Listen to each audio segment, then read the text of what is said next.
जय हिंद दोस्तों, स्वागत है आप सभी का मिस्टर एकेडमी जबलपुर में। करंट की इस महत्वपूर्ण श्रृंखला के अंतर्गत दोस्तों आज हम चर्चा करने जा रहे हैं नर्मदा महोत्सव 2022 के बारे में। जी हाँ दोस्तों, जैसा कि हम सभी जानते हैं, हाल ही में मध्य प्रदेश के जबलपुर जिले के अंतर्गत आने वाले भेड़ाघाट में नर्मदा महोत्सव 2022 का आयोजन किया गया है। और इसे लेकर दोस्तों जो भी महत्वपूर्ण प्रश्न हो सकते हैं, एग्जाम्पल के लिए दोस्तों यदि हम बात करें तो यहाँ पर महत्वपूर्ण प्रश्न हो सकते हैं। जो भी मुख्य अतिथिगण यहाँ पर थे उनको लेकर के जो प्रश्न बनेंगे उसके बारे में, साथ ही दोस्तों आज हम देखेंगे इस वीडियो के माध्यम से नर्मदा नदी से जुड़े कुछ अन्य तथ्य। तो चलिए ठीक है दोस्तों, बिना समय गवाए हम प्रारंभ करते हैं। और बात की जाए इस पूरे सेशन की दोस्तों, इस वीडियो की, तो इस वीडियो के जितने भी फैक्ट होंगे वे सभी आपके मध्य प्रदेश के जितने भी एग्जाम हैं, जो भी प्रतियोगी परीक्षाएं हैं, उनके लिहाज से बहुत महत्वपूर्ण होने वाले हैं। तो चलिए ठीक है, हम प्रारंभ करते हैं। बात की जाए दोस्तों यहाँ पर इस महोत्सव की, तो इसे लेकर के जो पहला प्रश्न हमारा हो सकता है, जो हमें नोट डाउन करना चाहिए, वह है दोस्तों मध्य प्रदेश का जबलपुर जिला। जी हाँ, मध्य प्रदेश के जबलपुर जिले के भेड़ाघाट में यह आयोजन किया गया। और इसे लेकर दोस्तों जो दूसरा प्रश्न होगा वो ये हो सकता है कि भाई यह कितने दिवसीय महोत्सव था। तो इस महोत्सव के विषय में दोस्तों आपको बता दें, ये जो महोत्सव है यह 2 दिवसीय था और 8 अक्टूबर और 9 अक्टूबर ये 2 दिनांक है दोस्तों जब यह महोत्सव आयोजित किया गया या यह महोत्सव संपन्न किया गया। आपको बता दें यह महोत्सव 18वां नर्मदा महोत्सव था और भेड़ाघाट की संगमरमर की इन वादियों में शरद पूर्णिमा के अवसर पर यह महोत्सव आयोजित किया गया। तो यहाँ पर दोस्तों जो महत्वपूर्ण है वह है 18वां नर्मदा महोत्सव। ये पूछा जा सकता है दोस्तों कि यह जो महोत्सव है इसका क्रमांक कौन सा है, यह जबलपुर में हाल ही में जो संपन्न हुआ, एक तो ये प्रश्न हो सकता है। और दूसरा प्रश्न दोस्तों जो ये हो सकता है वो ये हो सकता है कि भाई सीधा पूछा जा सकता है कि 18वां नर्मदा महोत्सव कहाँ पर आयोजित किया गया या मध्य प्रदेश के किस शहर या किस प्लेस में आयोजित किया गया। तो आपका ये एक महत्वपूर्ण फैक्ट हो गया दोस्तों। इसके बाद बात की जाए कि और क्या महत्वपूर्ण है, तो वह है दोस्तों मुख्य अतिथि। साथ ही दोस्तों यहाँ पर अध्यक्षता बहुत महत्वपूर्ण होने वाली है। अगर हम बात करें दोस्तों इस पूरे कार्यक्रम की अध्यक्षता की, तो यह जो अध्यक्षता की थी दोस्तों वह राकेश सिंह जी की थी। ठीक है, सांसद हैं, लोकसभा सांसद हैं जबलपुर क्षेत्र से, तो इनकी अध्यक्षता में ही यह पूरा कार्यक्रम संपन्न हुआ। बात की जाए दोस्तों यहाँ पर मुख्य अतिथि की, तो मुख्य अतिथि थे दोस्तों यहाँ पर अर्जुन राम मेघवाल। आप नाम नोट कर लीजिएगा, महत्वपूर्ण है। अर्जुन राम मेघवाल केंद्रीय संस्कृति एवं पर्यटन राज्य मंत्री हैं। ठीक है, केंद्रीय संस्कृति एवं पर्यटन राज्य मंत्री हैं अर्जुन राम मेघवाल जी। और ये यहाँ पर क्या थे दोस्तों, इस पूरे समारोह में मुख्य अतिथि थे। बात की जाए दोस्तों यहाँ पर जो भी सांस्कृतिक प्रस्तुतियां हुई उनको लेकर के, तो इस संबंध में दोस्तों एक नाम बहुत महत्वपूर्ण है। यदि हम बात करें दोस्तों इन सांस्कृतिक गतिविधियों की या सांस्कृतिक प्रस्तुतियों की, तो यहाँ पर बहुत सारे ऐसे सांस्कृतिक कार्यक्रम आयोजित हुए, लेकिन इसमें जो एक नाम है वो बहुत महत्वपूर्ण है और वह नाम है दोस्तों डॉक्टर सोनल मानसिंह। जी हाँ, डॉक्टर सोनल मानसिंह नाम क्यों महत्वपूर्ण है यदि हम इसे देखें, तो दोस्तों इनके विषय में सबसे ज़्यादा जो इंपॉर्टेंट है वह है भारतीय शास्त्रीय नृत्यांगना। ठीक है, डॉक्टर सोनल मानसिंह कौन है, तो डॉक्टर सोनल मानसिंह हैं भारतीय शास्त्रीय नृत्यांगना। कहाँ से हैं दोस्तों ये, तो ये हैं दिल्ली से। हालांकि इनका जो जन्म हुआ दोस्तों वह 1944 में मुंबई में हुआ था। हालांकि हमारे लिए वह जन्म की दिनांक, जन्म का वर्ष या प्लेस वो इतना महत्वपूर्ण नहीं है, जितना महत्वपूर्ण है दोस्तों कि इनका जो संबंध है वह किस विधा से है, तो वह है दोस्तों भारतीय शास्त्रीय नृत्यांगना। और अब बात की जाए दोस्तों यदि शास्त्रीय नृत्य की, तो शास्त्रीय नृत्य में भी यहाँ पर महत्वपूर्ण है कि भरतनाट्यम और ओडिशा नृत्य शैली की ये नृत्यांगना है।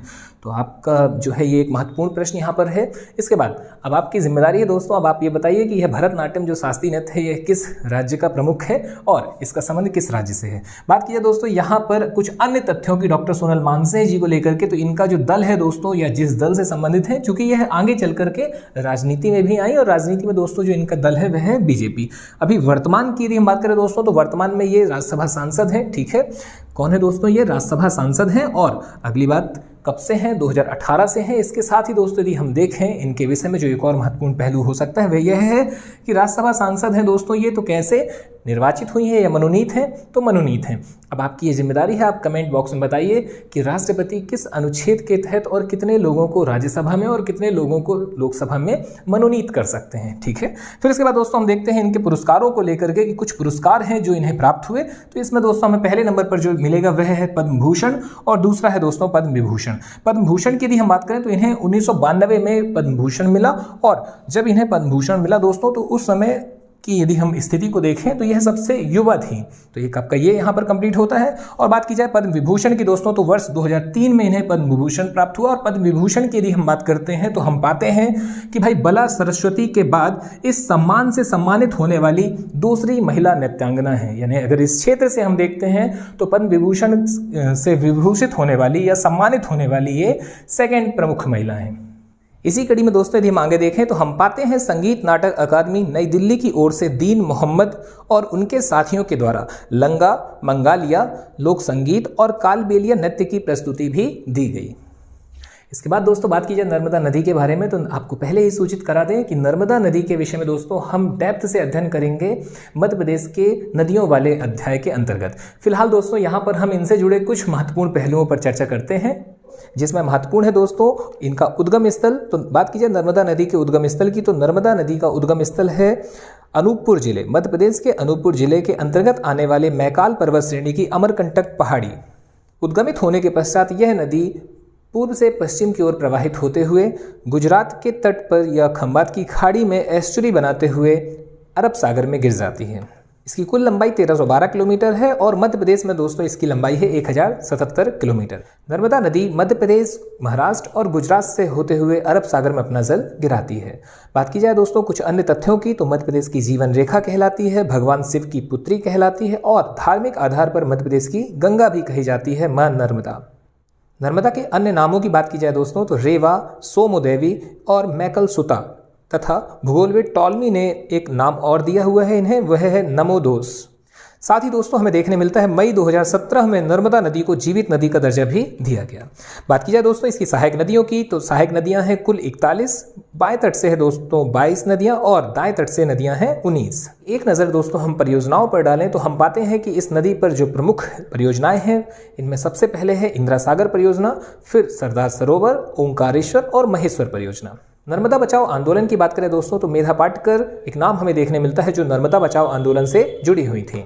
तो यहाँ हमने पाया दोस्तों जो महत्वपूर्ण है वह है मई 2017 का वह समय जब नर्मदा नदी को एक जीवित नदी का दर्जा प्रदान किया गया। इसके आगे के जितने भी महत्वपूर्ण आंकड़े हैं दोस्तों मां नर्मदा को लेकर के उसका अध्याय नर्मदा नदी के चैप्टर या नदी वाले चैप्टर में हम मध्य प्रदेश वाली सीरीज में करेंगे। तो फिलहाल दोस्तों यहाँ एक बार फिर से हम देखते हैं जो महत्वपूर्ण है वह क्या है। वह है हमारे लिए बहुत इंपॉर्टेंट नर्मदा महोत्सव के अंतर्गत वह प्लेस जहाँ पर नर्मदा महोत्सव आयोजित किया गया, भेड़ाघाट जबलपुर, 2 दिवसीय 8 अक्टूबर 9 अक्टूबर। और इसके बाद दोस्तों हम देखते हैं मुख्य अतिथि का नाम यहाँ पर इंपॉर्टेंट है अर्जुन राम मेघवाल।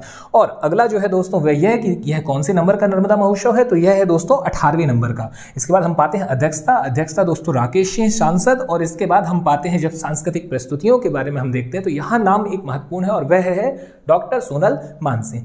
तो उम्मीद है दोस्तों यह वीडियो आपको ठीक लगी होगी। वीडियो ठीक लगे तो वीडियो को लाइक, कमेंट और चैनल को शेयर जरूर कीजिएगा। धन्यवाद। मुलाकात अगली वीडियो में। जय हिंद, जय भारत।